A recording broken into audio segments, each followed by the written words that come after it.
नमस्कार दोस्तों, the learner point में आप सभी का स्वागत है। दोस्तों आज अपन शुरू करने जा रहे हैं कक्षा 7 की ज्योग्राफी। 7 की ज्योग्राफी में दोस्तों आज मैं आपको 3 पाठ करवाऊंगा। उसके बाद दोस्तों शेष बचे हुए पाठ नेक्स्ट वीडियो में करवा दूंगा। ये कैप्सूल वीडियो रहेगा दोस्तों, 3 वीडियो एक साथ करवाऊंगा, यानी 3 पाठ है वो एक साथ करवाऊंगा आपको। तो सबसे पहले दोस्तों अपन महत्वपूर्ण पाठ है 2 नंबर वायुमंडल वो करेंगे, फिर अपन पहला करेंगे, फिर तीसरा करेंगे। तो सबसे पहले दोस्तों आपको मैं उसी पे ले चलता हूँ, क्योंकि पहला पार्ट है ये बहुत सिंपल है दोस्तों, ठीक है। और एनर्जी वेस्ट मुझे यहाँ करनी चाहिए वायुमंडल और जलवायु के अंदर, क्योंकि ये पाठ अत्यंत महत्वपूर्ण और रीट में स्पष्ट टॉपिक है अपने, ठीक है। तो देखिए वायुमंडल और जलवायु, तो सबसे पहले दोस्तों शब्दावली के रूप में मैं चलूँ तो वायुमंडल किसे कहते हैं और जलवायु किसे कहते हैं, ये दोनों चीजें आपको समझानी आवश्यक है कि वायुमंडल क्या है और जलवायु क्या है। तो देखिए दोस्तों, वायुमंडल कहते हैं किसी भी ग्रह के चारों ओर जो गैसों का आवरण होता है उसको क्या कहते हैं, वायुमंडल कहते हैं।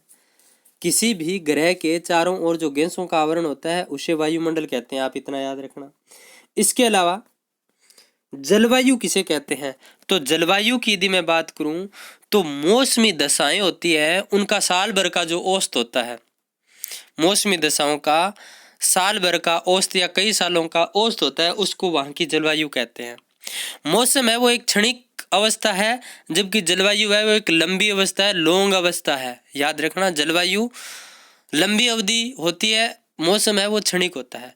और मौसमी दशाओं के औसत को जलवायु कहते हैं। कई वर्षों का जो मौसम रहता है उसका औसत होता है, उसको क्या कहते हैं, वहां की जलवायु कहते हैं, ठीक है। अब मैं ले चलता हूं आपको वायुमंडल के ऊपर। तो वायुमंडल की यदि अपन बात करें दोस्तों, तो वायुमंडल की परिभाषा मैंने आपको बता दी। वायुमंडल कहते हैं किसे हैं, किसी भी ग्रह के चारों ओर गैसों का जो आवरण होता है उसे वायुमंडल कहते हैं। इससे पहले आप एक चीज समझे दोस्तों, देखिए ये है हमारी पृथ्वी, क्या है, पृथ्वी, ये है सूर्य। देखिए दोस्तों, सूर्य का एक टुकड़ा टूट करके अलग हुआ, ठीक है। यूं मानिए सूर्य का एक टुकड़ा टूटा, वो अलग हुआ और उसके कई टुकड़े हो गए, क्या हो गए, कई टुकड़े हुए। उसी का एक टुकड़ा है सूर्य का हमारी पृथ्वी, क्या है, पृथ्वी एक टुकड़ा है जो आग के गोले के रूप में था। धीरे धीरे कहा जाता है ये ठंडा हुआ, जो भाग जल्दी ठंडे हुए हो गए वो गड्ढे नुमा रूप में रहे, जो बाद में ठंडे हुए उभरे हुए रूप में रहे। तो जो उभरे हुए भाग है हमारी पृथ्वी में इस तरह से दोस्तों, जो गड्ढे नुमा भाग है वो तो ऐसे बोला जाता है कि जल वाले भाग बन गए। कौन से भाग बन गए, जल वाले। और जो उभरे हुए भाग है वो स्थल वाले भाग बन गए, यानी निवास वाले या रहने योग्य भाग बन गए, ठीक है। अब देखिए दोस्तों, हमारी पृथ्वी के चारों ओर पाया जाता है गैसों का आवरण। क्या पाया जाता है, गैसों का आवरण, जिसे क्या कहते हैं, वायुमंडल कहते हैं। क्या कहते हैं, वायुमंडल। इसके अलावा जो आगे महाद्वीप महासागर पढ़ाऊंगा तब मैं आपको दोस्तों थ्योरी भी बता दूंगा पूरी की पूरी, कि किस तरह से महासागर और महाद्वीपों का नाम हो रहा है, मतलब ये किस तरह से महाद्वीप और महासागर बने हैं, प्लेट विवर्तनिक सिद्धांत क्या है, पेंजिया क्या है, पेथालासा क्या है, वो सारी चीजें अपन चर्चा करेंगे महाद्वीप महासागर वाले चैप्टर में, ठीक है। तो अब देखिए दोस्तों, वायुमंडल, वायुमंडल के बारे में मैंने आपको बता दिया, गैसों का क्या है, आवरण है। अब वायुमंडल आवश्यक क्यों है, वायुमंडल है वो आवश्यक क्यों है, तो वायुमंडल अनेक गैसों जलवाष्प धूलकणों का मिश्रण है। इसके अंदर बहुत सारी गैसें पाई जाती है जो जीवन के लिए क्या होती है, आवश्यक होती है। तो इसमें वायुमंडल में जीवनदायी गैसें पाई जाती है। दूसरा वायुमंडल है, इसमें हरित गृह गैसें पाई जाती है। वायुमंडल में कौन सी गैसें पाई जाती है, हरित गृह गैसें। हरित गृह गैसें कौन कौन सी, जैसे कार्बन डाइऑक्साइड हो गई, मीथेन हो गई, ओजोन हो गई, जलवाष्प हो गई, सीएफसी हो गई। ये दोस्तों हरित गृह गैसें होती है। कौन सी गैसें, हरित गृह गैसें। और हरित गृह गैसें हैं ये हमारी पृथ्वी का तापमान है वो औसत बनाए रखती है। हमारी पृथ्वी का औसत तापमान 15 डिग्री सेल्सियस है। कितना है, 15 डिग्री सेल्सियस है। और दोस्तों हरित गृह गैसें यदि नहीं होती तो हमारी पृथ्वी का तापमान होता -18 डिग्री सेल्सियस। कितना, -18 डिग्री सेल्सियस। तो -18 डिग्री सेल्सियस होता तो दोस्तों आप समझ सकते हो क्या स्थिति होती। तो हरित गृह गैसें हैं ये हमारे पृथ्वी का तापमान क्या करके रखती है, औसत बना कर रखती है। अब देखिए दोस्तों, आपको मैं बताता हूँ हरित गृह गैसें, इन गैसों को हरित गृह गैसें कहते क्यों हैं। तो दोस्तों आपने हरित गृह प्रभाव पढ़ा होगा। जिन दोस्तों ठंडे स्थानों में आपने कांच के घरों के बारे में सुना होगा। ये कांच के घर क्या होते हैं आपको मैं बताऊं दोस्तों। कोई भी पौधा होता है उसको अंकुरित होने के लिए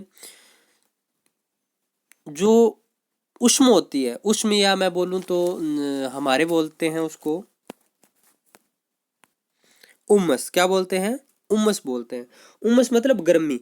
किसी भी पौधे को अंकुरित होने के लिए गर्मी की आवश्यकता होती है। किसकी आवश्यकता? गर्मी की। अब जो ठंडे इलाके हैं, कौन से इलाके? ठंडे इलाके हैं, वहां पर पौधा है उसका बीज है वो अंकुरित नहीं हो पाता। तो बीज अंकुरित नहीं होगा तो पौधे बढ़ेंगे कहाँ से? तो इसके लिए वो लोग क्या करते हैं? कांच का घर बनाते हैं। क्या करते हैं? कांच का घर बनाते हैं। इसमें वो क्या करते हैं? बीज उगा देते हैं। अब इस कांच के घर में दोस्तों होता क्या है, सूरज से जो किरणें आती है ना, वो अंदर आ गई। अंदर आ तो जाती है दोस्तों, वापस जा नहीं पाती कांच से। तो ये अंदर दोस्तों, अंदर का तापमान है वो क्या कर देती है? बढ़ा देती है। बढ़ा देती है तो ये बीज का पौधा है, ये अंकुरित, ये पौधे का जो बीज है दोस्तों ये अंकुरित हो जाता है, जिससे पौधे बन जाते हैं। बाद में इनको बाहर लगा दिया जाता है। तो इसको बोलते हैं दोस्तों हरित गृह। क्या बोलते हैं? हरित गृह। और इसी तरह दोस्तों जो पृथ्वी की ये गैसें हैं, कार्बन डाइऑक्साइड हो गई, मीथेन हो गई, ओजोन हो गई, जलवाष्प हो गई, ये सारी की सारी दोस्तों सूर्य की जो किरणें आती है उसको पृथ्वी के ऊपर रोक देती है, वापस नहीं जाने देती, जिसके कारण पृथ्वी का तापमान क्या बना रहता है? औसत बना रहता है। इसके अलावा दोस्तों वायुमंडल है वो हमें उल्का पिंड वगैरह है इन से बचाता है। और जो रेडियो तरंगे होती हैं उसको दोस्तों परावर्तित करता है, जिसके कारण दूरसंचार का कार्य होता है। तो आप समझ गए वायुमंडल हमारे लिए कितना महत्वपूर्ण है। अब इसके अलावा दोस्तों एक प्रश्न यहाँ से ये पूछा जाता है कि वायुमंडल के अंदर कौन कौन सी गैसें कितनी मात्रा में होती है। बाद में दोस्तों इस पार्ट पर मैं आ जाऊंगा। तो देखिए दोस्तों वायुमंडल में नाइट्रोजन, नाइट्रोजन गैस पाई जाती है 78%। कितनी? 78%, याद रखना। ऑक्सीजन पाई जाती है 21%। ऑक्सीजन कितनी? 21%। इसके अलावा दोस्तों कार्बन डाइऑक्साइड है वो 0.03%, ये भी आप याद रखना। और अन्य गैस हैं वो 0.04% के अंतर्गत आती हैं। अब चलिए दोस्तों इस पाठ को अपन पढ़ते हैं। वायुमंडल, वायुमंडल अनेक गैसों, जलवाष्पों व धूलकणों का क्या है? मिश्रण है। आगे दोस्तों वायुमंडल की संरचना है, उसके अंतर्गत कौन कौन सी कितने परतें हैं वायुमंडल की, वो सारी अपन क्या करेंगे? चर्चा करेंगे। तो पहले एक बार इतना ऊपर का पढ़ लेते हैं। वायुमंडल अनेक गैसों का क्या है? मिश्रण है। जलवाष्प, धूलकण आदि इसके अंतर्गत आते हैं। वायुमंडल में CO2 की मात्रा बढ़ने से पृथ्वी का तापमान बढ़ रहा है।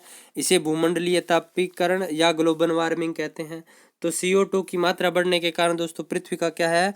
तापमान बढ़ रहा है, जिसे क्या कहते हैं? Global warming. अब नेक्स्ट देखिए दोस्तों जलवाष्प। जलवाष्प किसे कहते हैं? अधिक ताप के जल भाप बनकर वायुमंडल में चला जाता है। तो वायुमंडल में विद्यमान इसी गैस या जल को क्या कहते हैं? जलवाष्प कहते हैं। यानी दोस्तों जो जल है वो भाप के रूप में ऊपर चला जाता है, उसे क्या कहते हैं? जलवाष्प कहते हैं। यह केवल क्षोभ मंडल में पाई जाती है और इसे आर्द्रता भी कहते हैं। तो जो वायुमंडल की पहली परत है क्षोभ मंडल, उसी में दोस्तों जलवाष्प है वो पाई जाती है। आगे परतें पढ़ेंगे अपन, तब पूरा समझ में आ जाएगा। अब देखिए वायुमंडल की प्रमुख गैसें nitrogen, oxygen, argon, carbon dioxide है। अब देखिए दोस्तों ऑक्सीजन वगैरह का मैंने आपको प्रतिशत बता दिया है। ऑक्सीजन का प्रतिशत कितना है? 21%। कितना है? 21% है, ठीक है। और CO2 का प्रतिशत कितना है कार्बन डाइऑक्साइड का? तो दोस्तों 0.04%। ये नए आंकड़े हैं दोस्तों। नाइट्रोजन 78%, ऑर्गन 0.93% है। ये चीज आप ध्यान में रखना। अब देखिए वायुमंडल में सर्वाधिक पाई जाने वाली गैस नाइट्रोजन तथा ऑक्सीजन है, जो समस्त गैसों का लगभग 99% पाया जाता है। वायुमंडल में सर्वाधिक पाई जाने वाली गैस कौन सी है? नाइट्रोजन है। और दोस्तों ऑक्सीजन है वो कितनी है? 21%। 78 या लगभग 99% गैस से ये दोनों गैसें पाई जाती है। अब दोस्तों आपको पता है नाइट्रोजन गैस है वो कितनी महत्वपूर्ण है? और वायुमंडल में सबसे अधिक मात्रा में पाई जाने वाली गैस कौन सी है? नाइट्रोजन है। दोस्तों नाइट्रोजन गैस है, ये गैस आपने आग लग जाती है, कहीं से तेजी से आग लग जाती है, तो उसको रोकने का काम नाइट्रोजन गैस करती है। कौन सी गैस करती है? नाइट्रोजन। आपने सिनेमा घरों या जो रंगमंच के प्रोग्राम होते हैं उसके ऊपर धुआं सा निकलता हुआ देखा होगा ना, वो नाइट्रोजन गैस ही होती है दोस्तों। क्योंकि नाइट्रोजन गैस रंगहीन, गंधहीन, स्वादहीन गैस होती है, और इसका जो नाटक वगैरह, रंगमंच वगैरह, इनके ऊपर क्या किया जाता है? प्रयोग किया जाता है। और दोस्तों पेड़ पौधों का जो प्रोटीन का निर्माण करती है वो नाइट्रोजन गैस ही करती है। कौन सी गैस? Nitrogen gas. आपने दलहन फसलें सुनी है ना? दलहन फसलें कहते हैं कि दलहन फसलों में प्रोटीन सबसे ज़्यादा पाया जाता है। क्यों पाया जाता है? क्योंकि जो दलहन फसलें होती है दोस्तों, वो क्या करती है? वायुमंडल से नाइट्रोजन गैस को दलहन पौधे होते हैं वो अपनी तरफ खींच लेते हैं, अवशोषित कर लेते हैं, फिर मिट्टी में मिला देते हैं नाइट्रोजन गैस को। ठीक है। और बाद में जो मृदा की उर्वरकता है वो भी बनी रहती है, और जो दलहन फसलें होती है उसके अंदर प्रोटीन पाई जाती है, वो इसी गैस के कारण पाई जाती है। ठीक है। इसके अलावा दोस्तों अपन चर्चा करते हैं आगे। वायुमंडल का तीसरा महत्वपूर्ण तत्व है दोस्तों धूलकण। कौन सा है? धूलकण। इन धूलकणों द्वारा प्रकाश के प्रकीर्णन के कारण आकाश का रंग नीला दिखाई देता है। तो धूलकणों के कारण प्रकाश का जो आकाश का रंग है वो नीला दिखाई देता है, प्रकाश के प्रकीर्णन के कारण। किसके कारण? प्रकाश के प्रकीर्णन। दोस्तों वायुमंडल में धूल के कण ये है, धूल के कण। अब दोस्तों प्रकाश आएगा ना तो वो सीधा नहीं आएगा। क्या नहीं आएगा? सीधा नहीं आएगा, ऐसे आएगा। ठीक है। ठीक है। इसी कारण दोस्तों ये प्रकाश का प्रकीर्णन होता है। क्या होता है? प्रकाश का प्रकीर्णन होता है, जिसके कारण आकाश का रंग क्या दिखाई देता है? नीला दिखाई देता है। देखिए सूर्योदय के तथा सूर्यास्त के समय लालिमा भी धूलकणों के कारण ही दिखाई देती है। अब देखिए संघनन में इनकी महत्वपूर्ण भूमिका होती है। इन पर जल की छोटी छोटी बूंदें जमकर बादलों का निर्माण करती है। तो संघनन में महत्वपूर्ण भूमिका किसकी होती है? धूलकणों की होती है। नेक्स्ट देखिए, वायुमंडल को ऊंचाई के आधार पर बढ़ते हुए तापमान के आधार पर 5 परतों में विभाजित किया जाता है। अब मैं दोस्तों आपको वायुमंडल की परतें पढ़ाऊंगा। तो दोस्तों एक मैं छोटा सा डायग्राम बनाता हूं, इसको आप समझना। देखिए वायुमंडल की परतें दोस्तों, सबसे पहले आती है दोस्तों कौन सी परत? क्षोभ, जिसे बोलते हैं क्षोभ मंडल। क्या बोलते हैं? क्षोभ मंडल। उसके बाद आती है दोस्तों समताप मंडल। कौन सी? समताप मंडल। फिर आती है दोस्तों मध्य मंडल, फिर आती है आयन मंडल, और उसके बाद आती है बहिर्मंडल, और उसके बाद आ जाता है अंतरिक्ष। ठीक है। तो सबसे पहले आती है दोस्तों क्षोभ मंडल। क्षोभ मंडल के और समताप मंडल के बीच में आएगी क्षोभ सीमा, फिर समताप सीमा।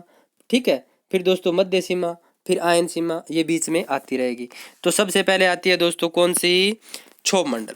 क्षोभ मंडल दोस्तों वह परत है जो 8 से 18 किलोमीटर तक पाई जाती है। कितने किलोमीटर तक? पृथ्वी के चारों ओर 8 से 18 किलोमीटर तक पाई जाने वाली। दोस्तों पृथ्वी का आपने आकार देखा होगा, इस तरह से होती है ना, चपटी चपटी ऐसे, ध्रुवों से चपटी और किनारों से ऐसे उभरी हुई है। और ध्रुवों पर दोस्तों आपने एक चीज पढ़ी होगी,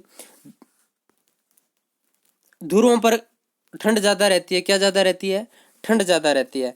और दोस्तों भूमध्य रेखा के आसपास गर्मी ज्यादा पड़ती है। क्या पड़ती है? गर्मी ज्यादा पड़ती है। तो जहां गर्मी ज्यादा पड़ेगी वहां पर हवाएं दोस्तों गर्म होकर ऊपर उठ जाएगी। क्या उठ जाएगी? ऊपर उठ जाएगी। तो दोस्तों यहाँ पर तो 18 किलोमीटर तक है वायुमंडल, यानी ऊंचाई पर है। और दोस्तों ध्रुवों के ऊपर क्या होता है? ठंड ज्यादा पड़ती है। क्या पड़ती है? ठंड ज्यादा।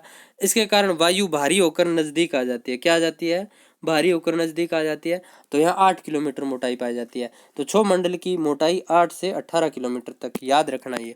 इसके अलावा दोस्तों जो मौसम संबंधी जितनी भी घटनाएं होती है वो कौन से मंडल में होती है? क्षोभ मंडल में होती है। ये महत्वपूर्ण बात है।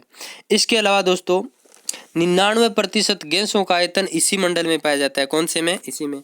आंधी तूफान वर्षा सारा का सारा काम इसी में। अब देखिए दोस्तों ऑक्सीजन का अधिकांश भाग इसी परत में पाया जाता है। ये बात भी महत्वपूर्ण है। और दोस्तों क्षोभ मंडल की ऊपरी सीमा कौन सी होती है? क्षोभ सीमा होती है। कौन सी?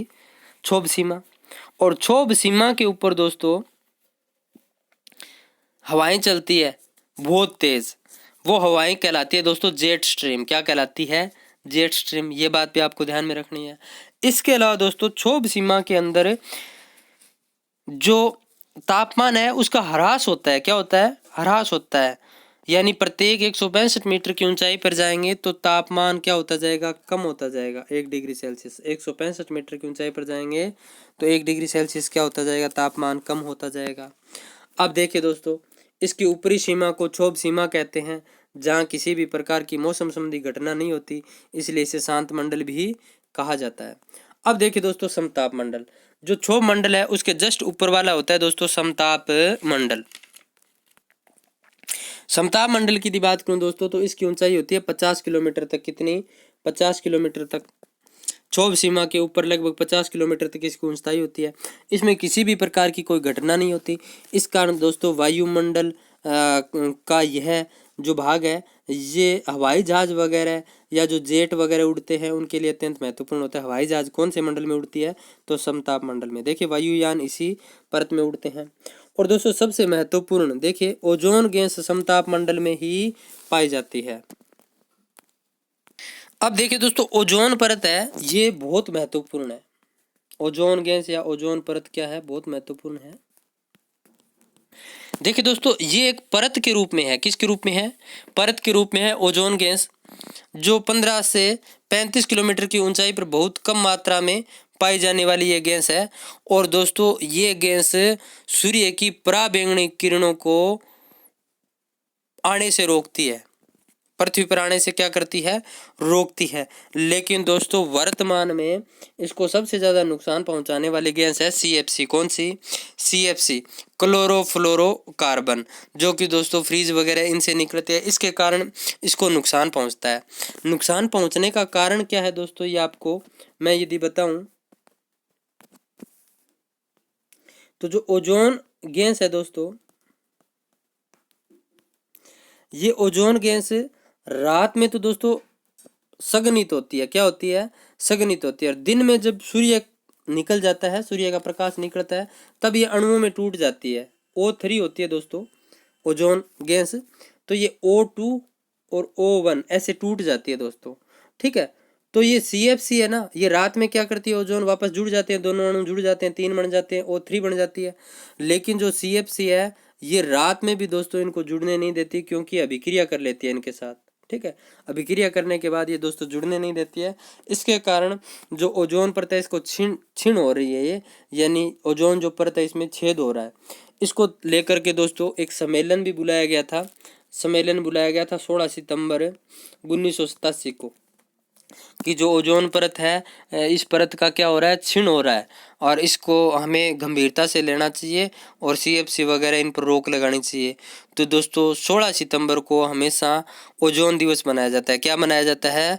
ओजोन दिवस मनाया जाता है, याद रखना। फिर इसी को लेकर के दोस्तों आगे चल करके 22 अप्रैल 1992 को ब्राजील का एक शहर है रियो डियो जनेरियो, 22 अप्रैल रियो डियो जेनेरियो, वहाँ पर दोस्तों पृथ्वी सम्मेलन हुआ। क्योंकि पृथ्वी को नुकसान हो रहा है ये CFC के कारण,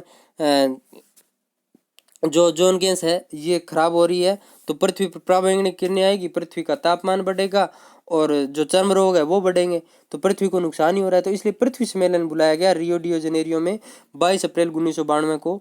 इसलिए 22 अप्रैल को पृथ्वी दिवस मनाया जाता है। तो दोनों महत्वपूर्ण प्रश्न, 16 सितंबर को ओजोन दिवस, 22 अप्रैल को पृथ्वी दिवस मनाया जाता है। तो ओजोन गैस के बारे में मैंने आपको बता दिया। अब देखिए दोस्तों, समताप मंडल की ऊपरी सीमा को समताप सीमा कहते हैं, ये बात आप ध्यान में रखना। नेक्स्ट मंडल आता है दोस्तों मध्य मंडल। अब दोस्तों मध्य मंडल की यदि मैं बात करूं, समताप मंडल पर दोस्तों ध्यान रखना, वापस तापमान है वो बढ़ने लग जाता है। फिर आता है मध्य मंडल। तो मध्य मंडल, इसके ऊपर समताप मंडल से ऊपर दोस्तों 80 किलोमीटर तक कौन सा मंडल होता है? मध्य मंडल होता है। मध्य मंडल नामक तीसरी परत स्थित है। अंतरिक्ष से आने वाले उल्कापिंड दोस्तों इसी परत में जल जाते हैं। तो यह प्रश्न पूछा जा सकता है, अंतरिक्ष से आने वाले उल्कापिंड है वो किस मंडल में जल जाते हैं?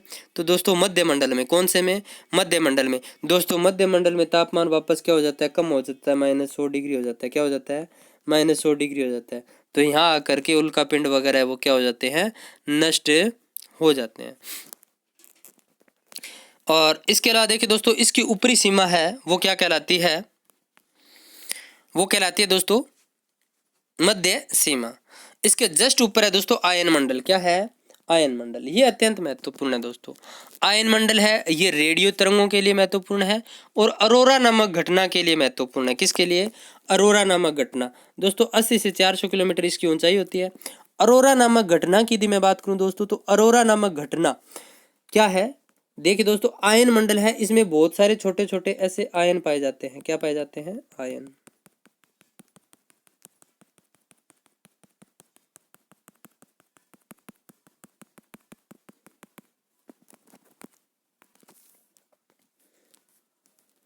ये आयन मंडल समझिए, ये सूर्य समझिए, यहाँ पर ये छोटे छोटे क्या है? आयन है। क्या है? आयन मंडल में आयन है। तो दोस्तों सूर्य की जो किरणें हैं या विकिरणें हैं, ये दोस्तों विद्युतीय चुंबकीय विकिरण के रूप में यहाँ आएगी। अब यहाँ ऐसे आएगी।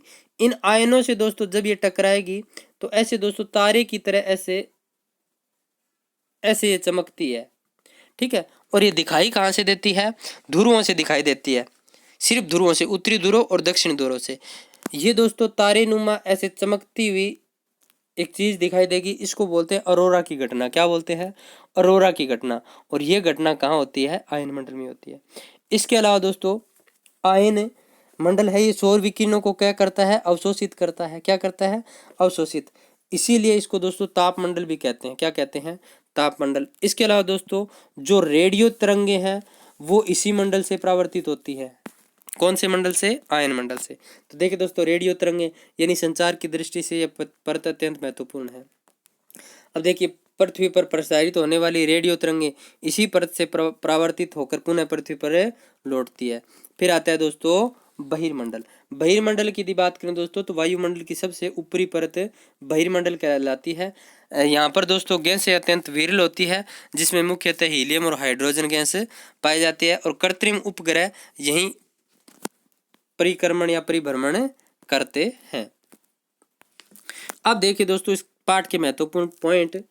किसी स्थान विशेष की अल्पकालिक पर्यावरणीय दशाओं को क्या कहते हैं? मौसम कहते हैं। मैं बता चुका। किसी स्थान विशेष की मौसमी दशाओं के दीर्घकालिक औसत को क्या कहते हैं? जलवायु कहते हैं। अब देखिए धरातल से क्षोभ मंडल में ऊपर की ओर जाने पर प्रति 165 मीटर की ऊंचाई पर 1 डिग्री सेल्सियस तापमान कम हो जाता है। ये भी मैंने आपको बता दिया। अब देखिए सर्वाधिक तापमान भूमध्य रेखा पर होता है। ये भी मैंने बता दिया। और देखिए दोस्तों भूमध्य रेखा से दूरों की ओर जाने पर तापमान में लगातार कमी आती है, क्योंकि भूमध्य रेखा पर सूर्य की किरणें सीधी पड़ती है, ध्रुव पर तिरछी पड़ती है। ये भी मैंने बता दिया।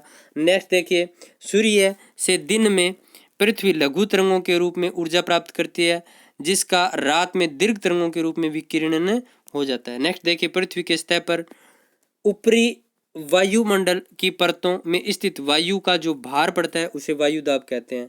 तो वायुदाब किसे कहते हैं यह भी आप ध्यान में रखना। नेक्स्ट है धरातल पर 1 वर्ग सेंटीमीटर पर लगभग 1 किलोग्राम भार पड़ता है। सर्वाधिक वायुदाब समुद्र तल पर होता है। वायुमंडल में ऊपर की ओर जाने पर वायुदाब तेजी से कम होता जाता है।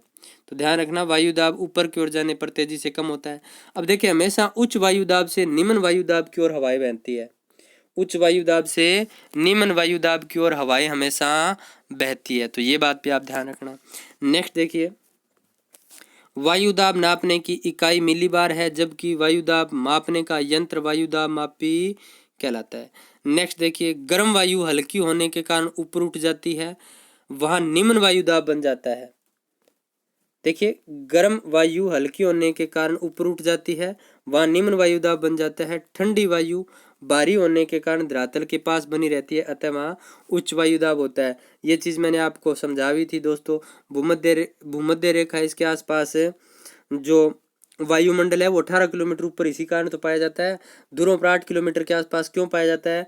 क्योंकि दोस्तों ठंडी होने के कारण वायु आस पास ही रहती है यहाँ पर, और यहाँ पर ऊपर उठी रहती है, और जहाँ ऊपर उठी रहती है वहाँ निम्न वायुदाब का क्या बन जाता है? केंद्र बन जाता है। और हमेशा ही ध्यान रखना गर्म वायु हल्की होने के कारण ऊपर उठ जाती है, वहाँ निम्न वायुदाब बन जाता है। ठंडी वायु भारी होने के कारण धरातल के पास बनी रहती है, अतः वहाँ वायुदाब उच्च होता है। अब देखिए वायु की दिशा बताने वाले यंत्र को दिक्सूचक यंत्र और वायु की गति बताने वाले यंत्र को एनीमोमीटर कहते हैं। तो वायु की गति बताने वाले यंत्र को क्या कहते हैं? एनीमोमीटर कहते हैं, याद रखना। अब नेक्स्ट है उच्च वायुदाब क्षेत्र से निम्न दाब क्षेत्र की ओर वायु की गति को क्या कहते हैं? पवन। अब पवन कहते किसे हैं? हवा का जो चलता हुआ रूप है उसको पवन कहते हैं। वायु या हवा का चलता हुआ रूप पवन कहलाता है। उच्च वायु दाब से निम्न वायु दाब की ओर वायु की गति को क्या कहते हैं? पवन कहते हैं। नेक्स्ट देखिए, पवने मुख्य रूप से कितने प्रकार की होती है? तो 3 प्रकार की, स्थायी पवने, मौसमी पवने और स्थानीय पवने। स्थायी पवने कौन सी है? स्थायी पवने 3 प्रकार की होती है, व्यापारिक, पछुआ और ध्रुवीय पवने। तो देखिए दोस्तों, स्थायी पवने 3 प्रकार की होती है, व्यापारिक, पछुआ और ध्रुवीय पवने। ये देखिए दोस्तों, ये पवने वर्ष भर एक निश्चित दिशा में चलती है, इसलिए इन्हें क्या कहते हैं? स्थायी पवने कहते हैं। क्या कहते हैं? स्थायी पवने कहते हैं। वर्ष भर एक निश्चित दिशा में चलती है, इसलिए स्थायी पवने कहते हैं। दूसरी दोस्तों, सामयिक या मौसमी पवने। ये दोस्तों पवने विभिन्न ऋतुओं या मौसम में चलती है इस और अपनी दिशा बदलती रहते हैं। उदाहरण, मानसूनी पवने। तटीय प्रदेशों में रात्रि में चलने वाली, स्थल समीर तथा दिन में चलने वाली समुद्री समीर इसके अच्छे उदाहरण हैं। ये दोस्तों कौन सी पवने होती हैं? ये होती हैं मौसमी पवने, सामयिक पवने, एक समय के अनुसार चलने वाली। देखिए दोस्तों, स्थानिक पवने ये पवने किसी छोटे क्षेत्र में वर्ष या दिन में किसी विशेष समय में चलती है। जैसे राजस्थान में गर्मी की ऋतु में चलने वाली गर्म पवन जिसे लू कहते हैं। चिनकू राकी पर्वत में चलने वाली पवन। कोहन एवं मिस्ट्रल ये यूरोप आदि विश्व में अन्य स्थानीय पवने हैं। तो ये स्थान विशेष पर चलने वाली पवने दोस्तों स्थानीय पवने कहलाती हैं। अब देखिए दोस्तों, यह आप समझना चाहें तो इसके आधार पर आप समझ सकते हैं। देख लीजिए, उष्णकटिबंधीय न्यून वायुदाब का क्षेत्र ये भूमध्य रेखा के आसपास, ये दोस्तों कर्क रेखा, ये है मकर रेखा के आसपास। तो देख लीजिए दोस्तों, यहाँ पर ध्रुवीय पवनें चलती हैं ध्रुवों की ओर। ये पछुआ पवनें देखिए दोस्तों, यहाँ पर उपोष्ण कटिबंधीय है, यहाँ से इधर की ओर चलने वाली ये पछुआ पवनें, ठीक है। और ध्रुवीय पवनें ये उपध्रुवीय पवनें, ये देखिए दोस्तों, ये से ध्रुवीय पवनें। व्यापारिक पवनें देखिए दोस्तों, भूमध्य रेखा की ओर यानी उष्ण कटिबंधीय क्षेत्र की ओर चलती है, यहाँ से कर्क रेखा से इधर की ओर, ठीक है। ये देखिए दोस्तों, व्यापारिक पवनें इधर से ऐसे चलती है मकर रेखा से भूमध्य रेखा की ओर, ठीक है। ये नीचे फिर दोस्तों वापस ध्रुवीय पवनें, यहाँ पर दोस्तों पछुआ पवनें। तो ये दोस्तों पवनों का क्रम है। नेक्स्ट देखिए, वर्षा एक ऐसा माध्यम है जो प्रतिवर्ष समुद्रों के खारे जल को मीठे जल में बदलकर हम तक पहुंचाता है। वर्षा 3 प्रकार की होती है, सैवनीय वर्षा, पर्वतीय वर्षा और चक्रवाती वर्षा। नेक्स्ट देखिए दोस्तों, विश्व का औसत वार्षिक वर्षा 117 सेंटीमीटर होती है दोस्तों, औसत वार्षिक वर्षा विश्व की। नेक्स्ट देखिए, विषुवतरेखीय क्षेत्रों में प्रतिदिन सायंकाल में सैवनीय वर्षा होती है, वहां के क्षेत्रों में अधिक तापमान व आर्द्रता के कारण। तो विषुवतरेखीय क्षेत्रों में सैवनीय वर्षा होती है। नेक्स्ट देखिए, वर्षा का वितरण कई कारकों द्वारा प्रभावित होता है, जैसे पर्वत की दिशा, समुद्र की दूरी, धरातल का स्वरूप, पवन आदि से दोस्तों वर्षा का वितरण प्रभावित होता है। हमारी अरावली ऐसी होती तो हमारी वर्षा बहुत होती। हमारी अरावली ऐसे है तो दोस्तों मानसून इसके समांतर होकर आगे हिमालय से टकराकर वापस आकर राजस्थान में वर्षा करता है, और ऐसी होती तो हमारे राजस्थान में खूब वर्षा होती। नेक्स्ट देखिए,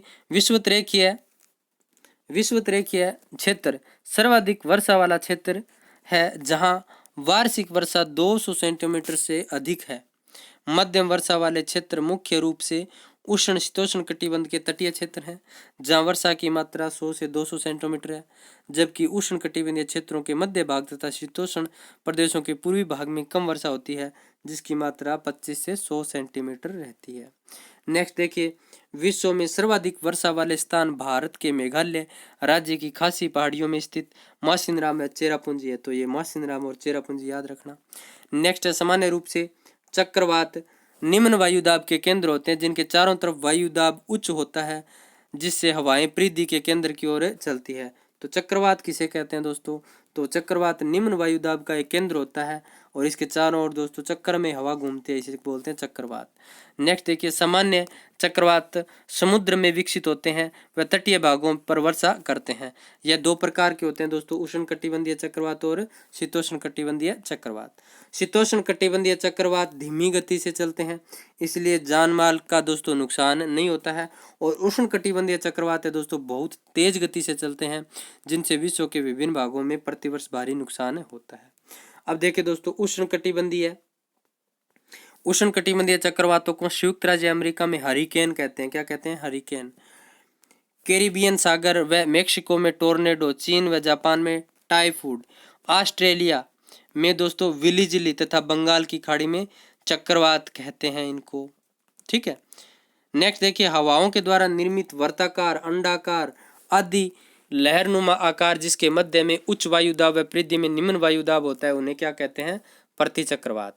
नेक्स्ट देखिए, प्रतिचक्रवात में हवाएं केंद्र से बाहर की ओर चक्राकार वलय में चलती है, जिनकी दिशा उत्तरी गोलार्ध में घड़ी की सुई के अनुरूप यानी क्लॉकवाइज होती है व दक्षिणी गोलार्ध में एंटी क्लॉकवाइज होती है। और दोस्तों प्रतिचक्रवात में हवाओं के केंद्र से चारों ओर अपसारी होने के कारण मौसम साफ रहता है तथा वर्षा नहीं होती। तो प्रतिचक्रवात दोस्तों वर्षा नहीं करते हैं। प्रतिचक्रवात मध्य अक्षांशों में पछुआ पवनों के प्रभाव से पूर्व दिशा में चक्रवातों के पीछे पीछे चलते हैं। तो दोस्तों ये अपना चैप्टर नंबर 2 हो गया। वीडियो भी काफ़ी बड़ा हो गया है, तो दोस्तों इसका पार्ट अपन को 3 बनाने पड़ेंगे। कल दोस्तों मैं आपको पहला पार्ट और ये तीसरा पार्ट दोनों करवा दूंगा। तो दोस्तों 7वीं क्लास की ज्योग्राफी पार्टों में होगी, एक साथ तो होना दोस्तों मुश्किल है, क्योंकि ये वीडियो भी देख लीजिए 30 मिनट के लगभग हो गया। तो आपका ये वायुमंडल और जलवायु वाला पार्ट पूरा हो गया।